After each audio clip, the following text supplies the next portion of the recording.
Bonjour à tous.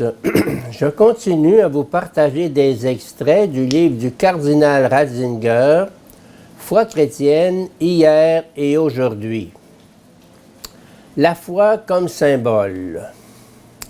Notre réflexion sur l'histoire du symbole des apôtres nous a montré dans la profession baptismale la structure primitive de la doctrine chrétienne et du même coup la forme originelle de ce que nous appelons aujourd'hui dogme. Il n'y a pas à l'origine une série d'énoncés que l'on pourrait cataloguer et enregistrer comme dogme. Une telle conception s'impose peut-être à notre esprit aujourd'hui, mais ce serait une méconnaissance de la vraie nature de la profession de foi en Dieu qui s'est manifestée en Jésus-Christ. Tout le contenu de la foi chrétienne est inséparablement lié à la profession du baptême qui signifie assentiment, renonciation, conversion, retournement de l'être, nouvelle orientation de vie. Autrement dit, la doctrine chrétienne n'existe pas sous la forme d'énoncés séparés comme des atomes, mais dans l'unité du symbole, nom donné par l'Église primitive à cette profession de foi baptismale. C'est le moment de cerner de plus près ce mot. Symbole vient du grec symbalène, mettre ensemble, réunir. Une coutume antique en constitue l'arrière-plan.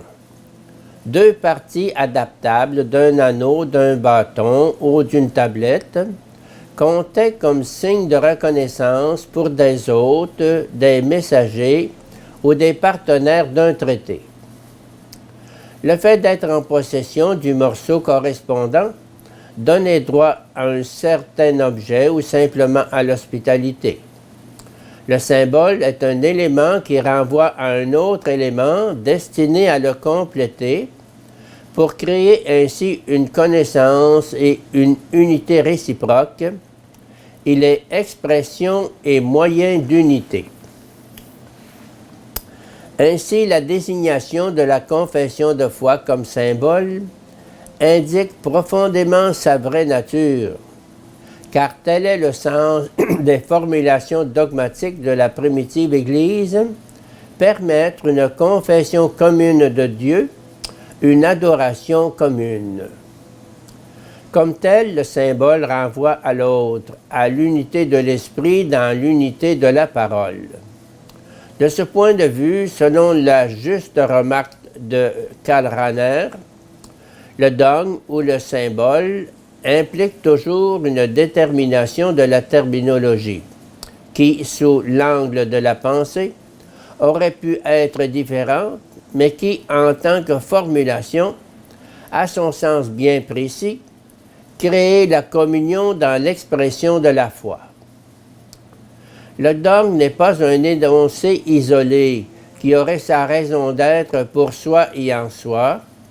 Il est l'expression de notre culte, la forme de notre conversion, par laquelle nous nous tournons non seulement vers Dieu, mais encore les uns vers les autres, pour sa commune glorification.